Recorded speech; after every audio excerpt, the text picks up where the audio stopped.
The voice you're about to hear has been altered to protect the identity of the listener, but the question, the struggle, and the story behind it is real.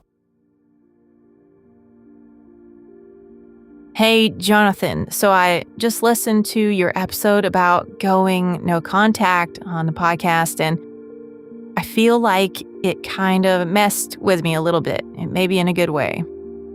I don't know. I've been no contact with my mom for about 4 months, and she can just be really critical. And if I disagree with her, it becomes this whole thing where somehow I'm hurting her. She'll say things like, I guess I just won't say anything anymore, or I'm sorry, I was such a terrible mother. And it's just, I end up apologizing even though I was the one trying to talk about something that hurt me. I've tried to set boundaries with her before, then either she gets upset or I feel guilty, and eventually everything just kind of goes back to normal. And the last time we got into it, I finally told her I needed some space and stopped responding. And the thing that's confusing me right now is I just feel a lot better, like noticeably better. Not checking my phone, wondering what she's gonna say. I don't have that knot in my stomach. My husband even told me I seem lighter, and part of me thinks, okay, maybe that's telling me everything I need to know. But after listening to your episode, I started wondering if maybe feeling better doesn't necessarily mean I'm dealing with it.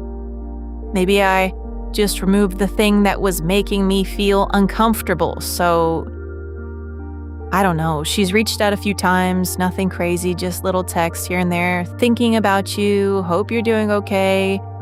And I just haven't responded. I just don't want to go back to being the version of myself that I am when I'm around her. And I guess my question, the only reason I'm reaching out like this, I don't know how else to get a hold of you. I just wanted to know, how do I know if no contact is actually a healthier boundary, or if I've just built a wall? I'm a Christian. Do I eventually have to let her back in to really forgive her? I want to honor God in all of this. I don't know what to do. I just don't know what all of this is supposed to look like. Anyways, thanks for listening.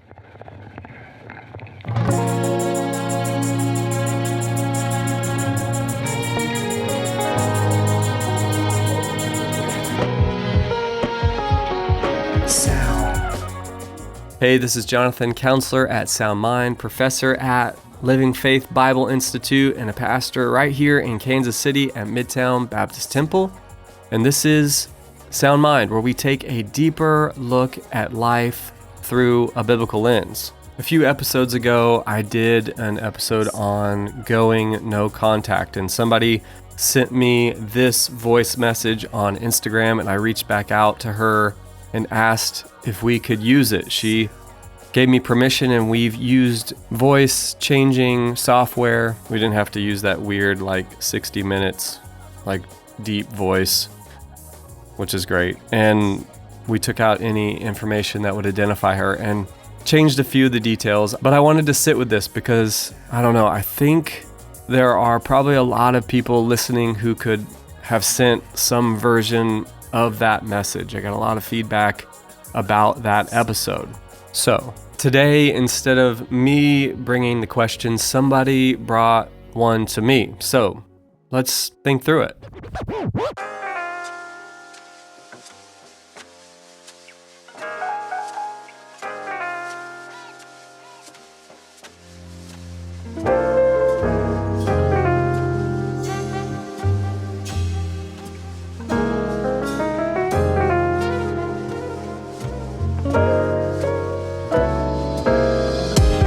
Maybe it's not your mom. Maybe it's your dad or a sibling. Maybe somebody you really are close with, and you finally created some distance and you feel better, like a lot better. And now you don't know what to do with that because you think, well, Doesn't that prove it? I got away from the relationship. My anxiety went down. I'm not upset all the time. My husband thinks I seem lighter. Case closed. And I don't think it's that simple. But before we even get there, if you were sitting with me in my counseling office bringing this issue here, this is where I'd probably start. I'd say something like, tell me what happens. Like, don't tell me your mom is toxic yet. Don't tell me she's a narcissist. Don't even tell me she's manipulative. Maybe she is, I don't know. But just tell me what happens. Walk me through it. You call her, then what? She says what? Then what do you say? Then what does she do?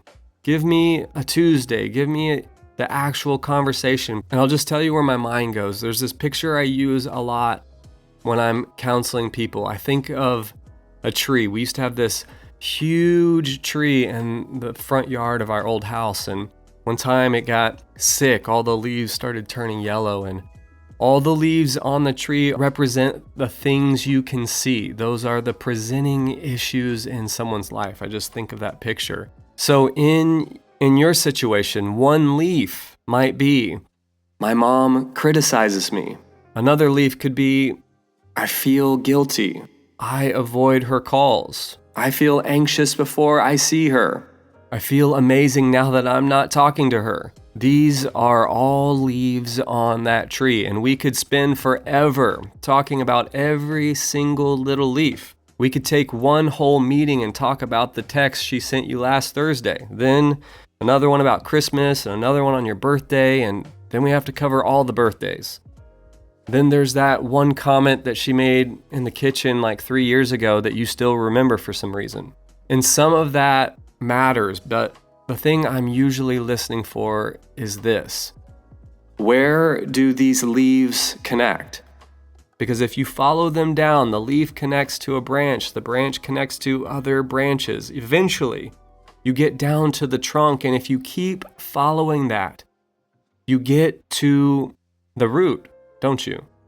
And once we understand the root, we don't necessarily have to individually paint every leaf green, right? When my tree was sick, they came out, they drilled a hole, and they tended to the root, and then all the leaves turned green.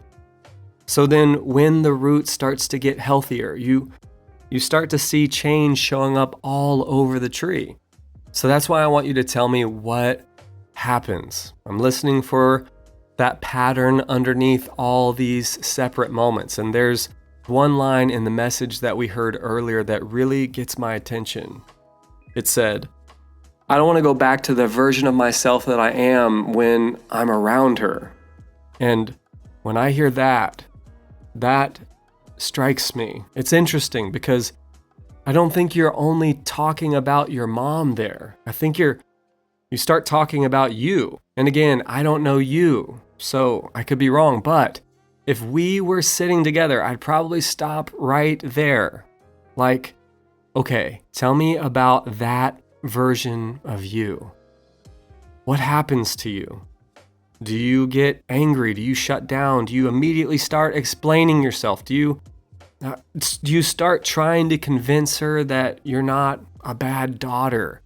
Do you feel 12 years old again? Because family can do that to you. You can be a completely functioning adult. You have a job, you pay bills, you have children, you successfully navigated all the hardest things in life. Like, you could go to the DMV and not have to return with paperwork that you forgot. So you're doing fine. And then your mom makes one comment and suddenly you feel like a 15-year-old again standing in the kitchen trying to prove that you're not selfish, right? So when you say something like, I don't want to become that person again, what I hear underneath that is maybe something like, I don't trust myself in this relationship. It's not just, I don't trust my mom, right? Those two things are different because now the question starts to change. The first question was something like, should I let my mom back into my life? But maybe the question underneath all of it is something more like, Can I learn how to be in relationship with my mom without getting pulled back into the same pattern every single time? Maybe that's it. I don't know, but I'd want to explore that. And I'd probably ask you something like this. What are you afraid will happen if you respond to her text? Like genuinely, she texts you, thinking about you. What happens inside of you? What is the actual fear, if you could name it? Maybe it's, if I respond, we're right back where we started. Okay, what does that mean? She'll think everything's fine again.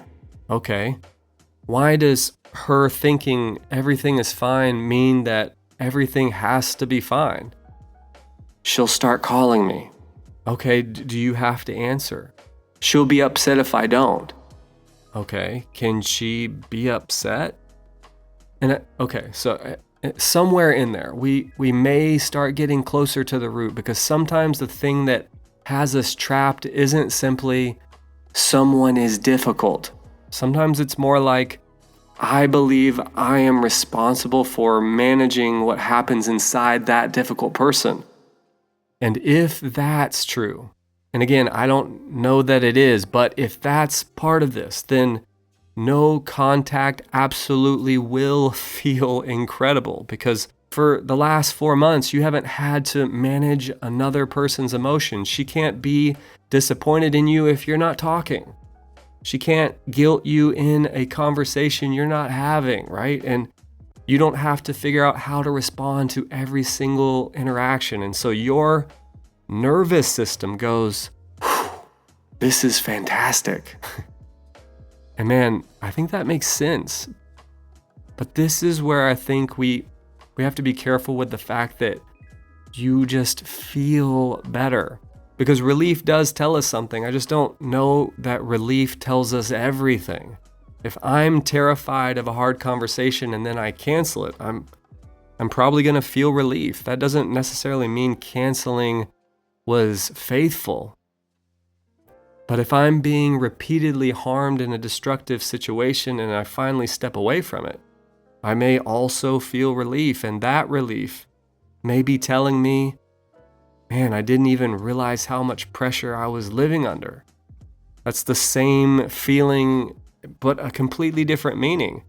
So I'm not going to tell you to completely dismiss your feelings, because I believe that God gave us emotions as gauges to let us know where we're at. Now listen, something to note about emotions. They aren't really that helpful in letting us know what's true.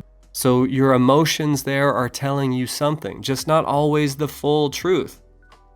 I'd just ask, what exactly are you relieved from? Is it her criticism? Is it conflict? Is it having to defend yourself? Is it the unpredictability? Is it the guilt?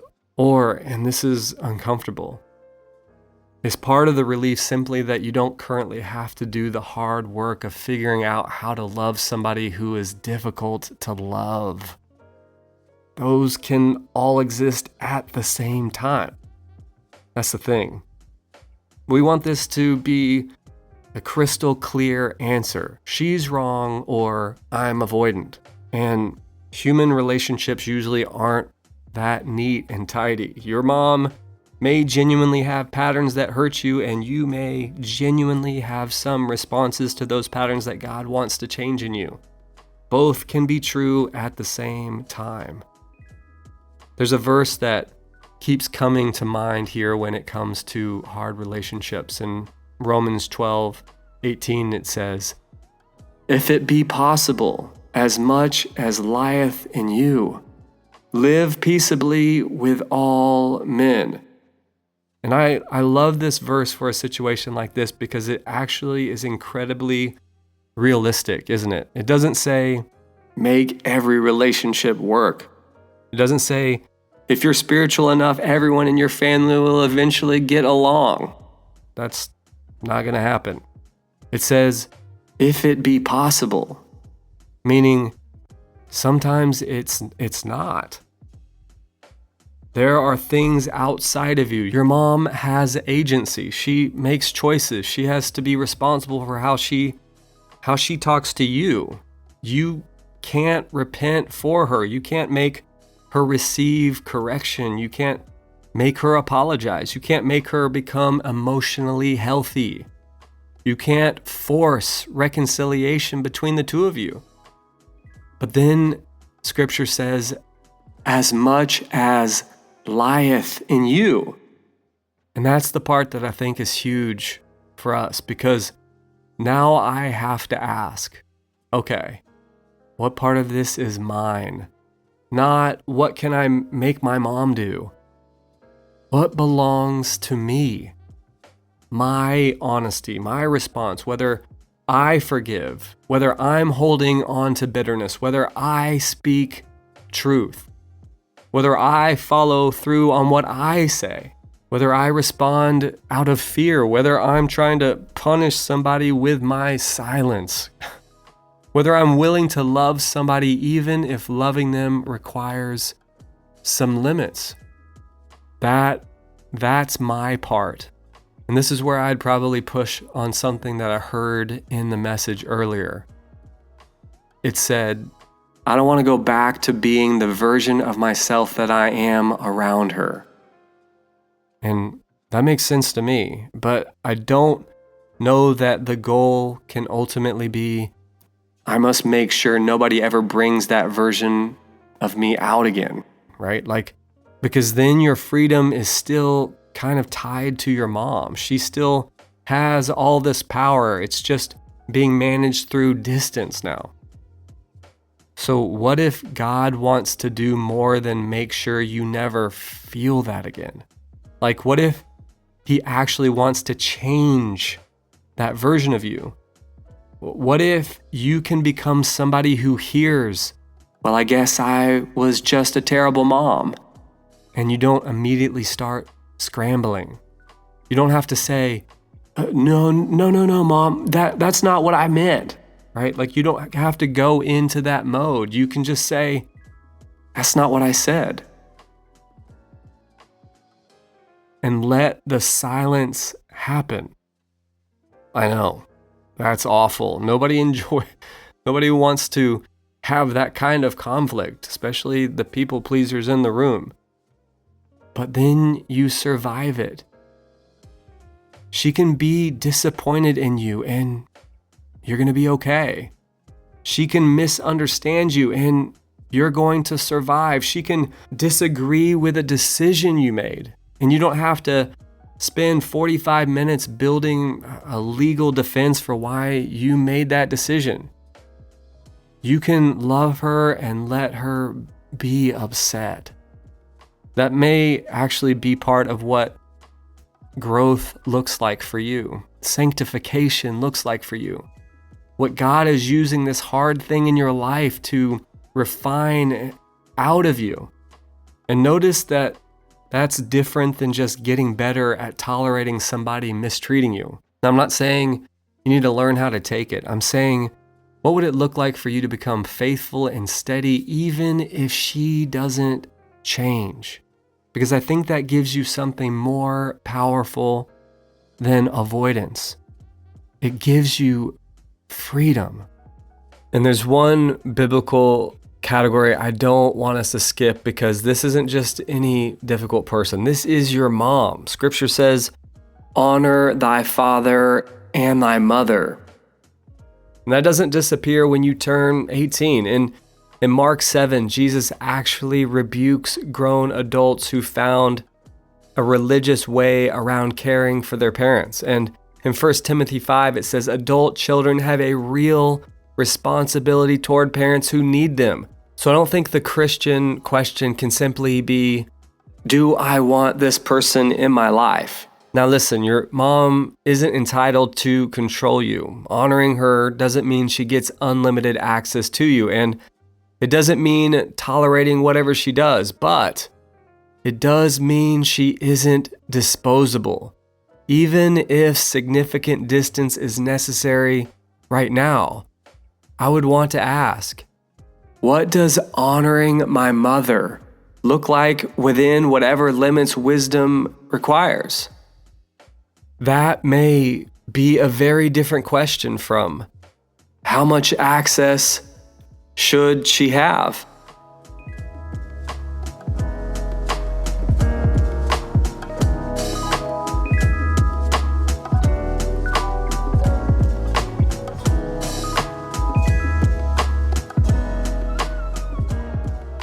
So then we get to your actual question. Is this a boundary or did I build a wall? And the real answer is, I don't know. And I imagine that's probably annoying. You sent this voice memo because you wanted an answer, and I really don't think I know enough to give you that verdict. I think I'd ask something like, what is the distance that you have for? That matters to me. Is the distance giving you room to get clear? Is it stopping a genuinely destructive pattern, or is it giving you time to get counsel, to understand what actually happens in this relationship? Maybe to learn how to respond differently or to decide what healthy limits might look like. Then yeah, maybe. The distance may be incredibly useful. It may be wise. It may even be necessary. But if the purpose of the distance is, I never want to feel that feeling again, well, that concerns me a little bit, because now the wall isn't necessarily protecting you from danger. It may be protecting you from discomfort. And those aren't always the same thing. Now, sometimes walls get built because boundaries have been ignored over and over and over again. I think that matters to say. Sometimes someone has tried. Please don't call me names. Please don't talk about my marriage that way. Please don't show up at my house unannounced. And then it just keeps happening. So eventually the amount of distance in those situations has to increase. That isn't automatically ungodly, but here's where I want to slow down, right? I want whatever decision you make about the distance to be prayerful, not reactive, not this feels better, so I'm doing this forever. If we don't bring God into a matter like this, then we're making a huge mistake. Lord, what are you asking me to do here?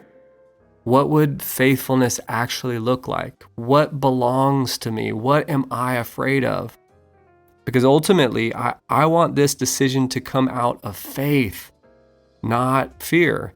And far too often when I'm sitting with people who are going through this, fear is the underlying motive behind all decisions. And those two things, fear and faith, can look pretty similar from the outside. Two people could both create significant distance from somebody. One person is basically saying, I'm terrified of what will happen if I let this person close again. So I need to control this relationship enough that I never have to feel that way again. And then somebody else could make almost the exact same decision and say, Lord, I don't know what happens from here. I don't know if she changes. I don't know how she'll respond. But after prayer and counsel and looking honestly at your word and what's happening, I believe this is the wisest and most faithful thing for me to do right now. And I'm trusting you with everything I can't control. So, same distance, but that's a really different posture, isn't it? One is, I have to control what happens next. And the other is more like, I'm going to faithfully carry what belongs to me and trust God with what doesn't. And I think that's much more helpful of a question than simply, does this make me feel better? What am I doing? Why am I doing it? What am I afraid of? Am I praying actually about this? Am I receiving wise counsel?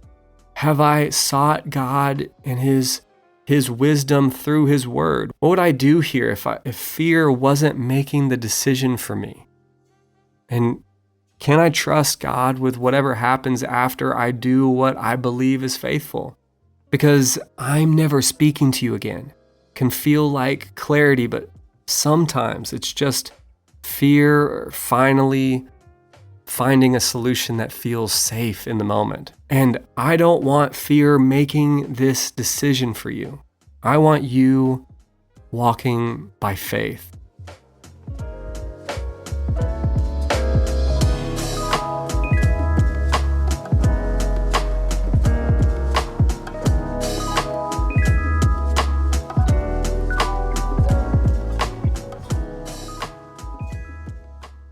Okay, so if you were sitting with me right now in my office, I don't think I'd tell you, go call your mom. That's maybe premature. I think I'd give you a couple of really small things to do first. The first thing I'd have you do is answer this question. What am I trying to protect and what am I trying to pursue? I'd want you to actually write it down. What am I protecting? My emotional stability, okay, my marriage, maybe my kids from getting pulled into this, okay, myself from having to feel guilty. All right, let's look at that one. And then, what are you pursuing? A healthy relationship? Are you looking to pursue truth or forgiveness or peace or faithfulness, reconciliation if possible? Because if all you can tell me is what you're running away from, I don't know that we have a direction yet. And then the second thing I'd probably have you do is define the actual boundary. And this is where I think people get confused. A boundary isn't, my mom can't guilt me.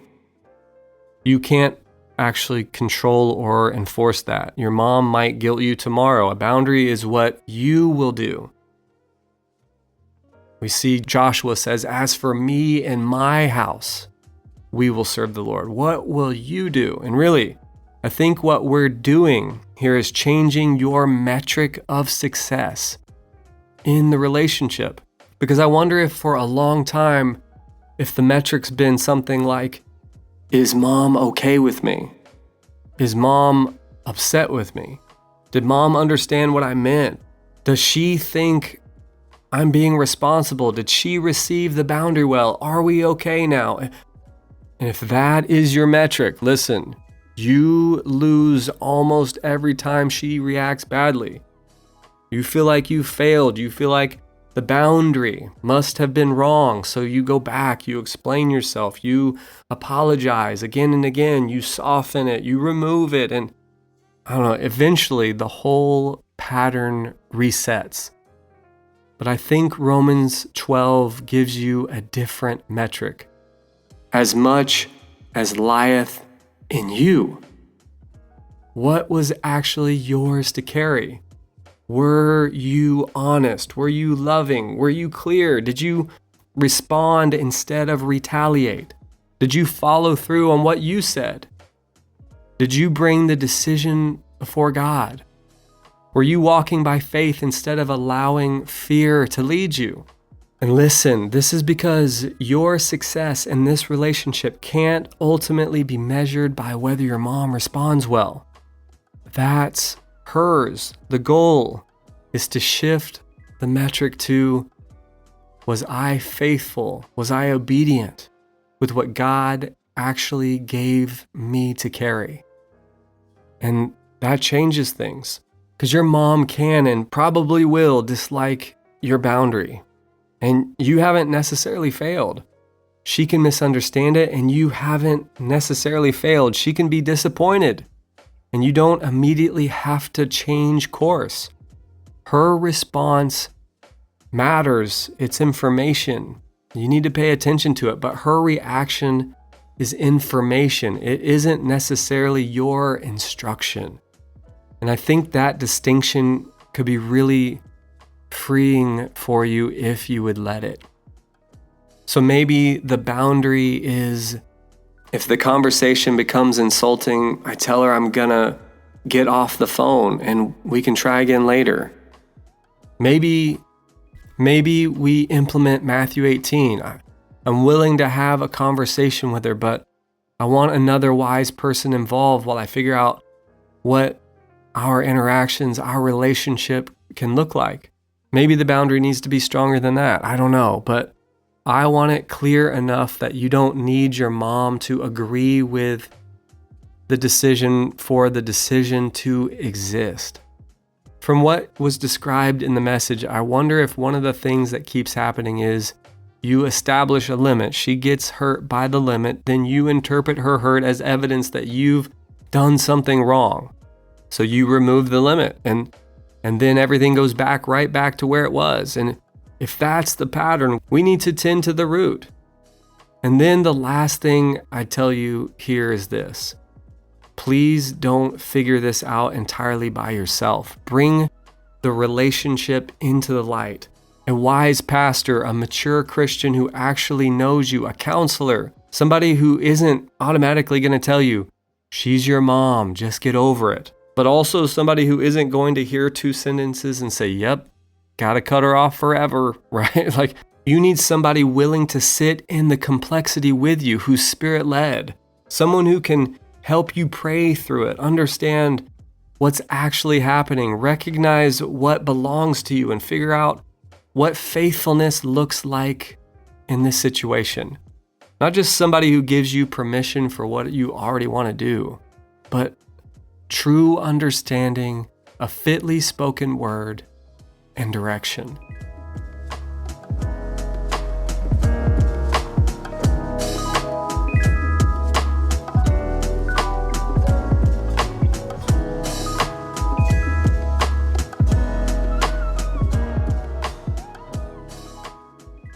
And then there's the last question we heard in the message. Do I have to let her back in if I've really forgiven her? Now listen, forgiveness and access aren't exactly the same thing. I think sometimes we mash forgiveness and trust and reconciliation and access into one giant Christian word, right? And then we feel like if we've forgiven somebody, everything has to go back to the way it was. That's not how it works. Forgiveness is real and required, right? God does call us to forgive, but trust can be damaged through betrayal and abuse and tough relationships. But trust can be damaged. So trust sometimes has to be rebuilt in the relationship. Reconciliation involves more than just one person, and wisdom may change how much access somebody has to certain parts of your life. So I wouldn't sit there and say you haven't forgiven your mom unless she can call you anytime she wants. I don't think that's the litmus test. But I would ask, what's going on in your heart? Do you need to keep rehearsing everything she's done because it keeps the case against her alive or something? Do you want her to hurt? Is the silence becoming punishment? Like, now you're gonna know what it feels like to lose me. That's something we have to pay attention to. Or can you actually want good for her? Can you pray for her? Can you leave justice to the Lord? Can you say, I love you and this still isn't okay? Those things can coexist. And that's why I don't think simply maintaining distance tells us whether forgiveness has happened or not. Distance can prevent another injury, but distance cannot by itself heal your heart.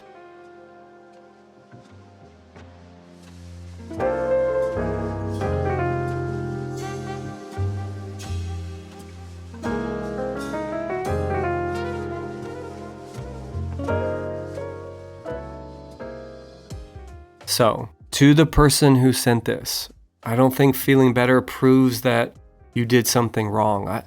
I also don't think feeling better proves that this is what you should do forever.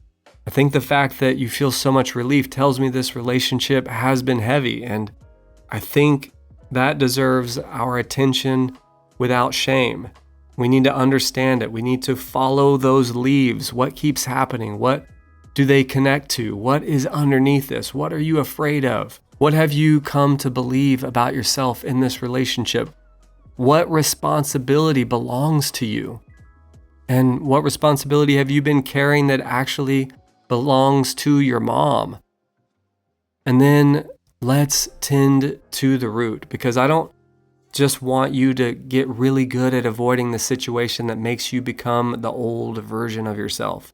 I'd love for God to transform that version of you so you can tell the truth, and somebody can be disappointed and you're okay, and you can love somebody and say no, and you can forgive someone and still use wisdom, and you can have a boundary in your life without using it as a weapon.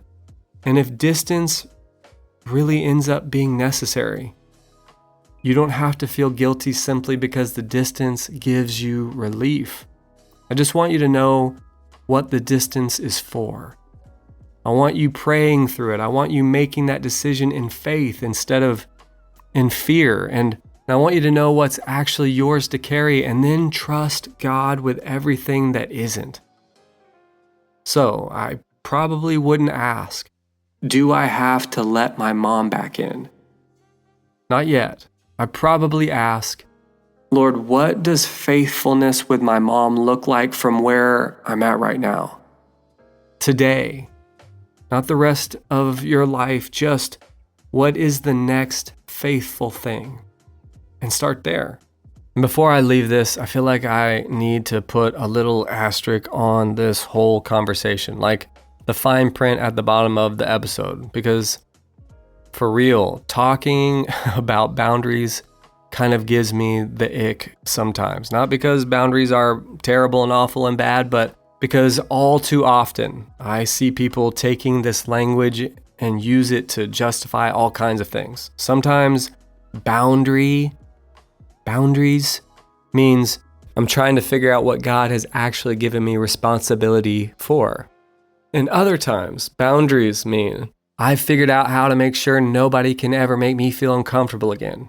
Those are not the same thing. I think this is especially important for Christians because the ultimate goal of our lives is not emotional comfort.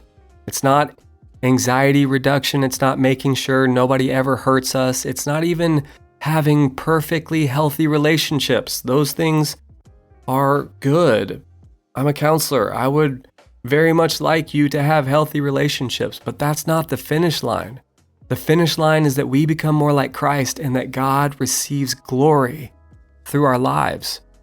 And sometimes that means God does remove us from something destructive. Sometimes wisdom says you can't keep participating in this pattern. But sometimes God's work in us happens precisely because something is hard.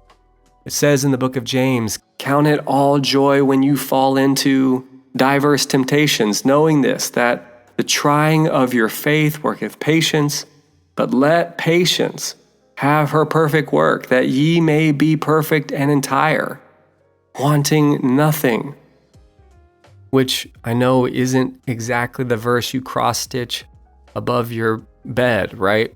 So James is basically saying God can use difficult things to mature you, to complete something in you. Romans 8 says that God works all things together for good. But then the next verse actually tells us something about what that good is, that we would be conformed to the image of his Son. So that changes the question. Because sometimes I think when we say, God works everything for good, what we mean is eventually God is going to make this situation comfortable. And maybe he does. I hope so. But sometimes the good God is producing is you becoming more like Jesus in the middle of something you would never have chosen. More patience, more courage, less controlled by fear, more willing to tell the truth, more willing to forgive or to sacrifice, more able to love somebody who's not particularly easy to love. So, I don't want anybody listening to this episode to hear me say something like, find whatever relational arrangement gives you the most peace and call that wisdom. That is not what I'm saying. Sometimes following Jesus costs you peace in the moment. Sometimes faithfulness means having the conversation you would rather avoid. It means staying engaged with somebody who's difficult. It means absorbing inconvenience. It means sacrifice. And sometimes, yes, it means creating distance because continuing in the relationship the way it currently exists would not actually be loving or wise. Which is why we need God's perspective so badly, because fear usually asks, how do I make sure this never hurts again? But faith asks something different. Lord, how can you be glorified in the way I walk through this? That's a much bigger question and harder. But at the end of the day, we're not trying to just build lives where nothing difficult can reach us. We're asking God to build something in us even through the difficult things.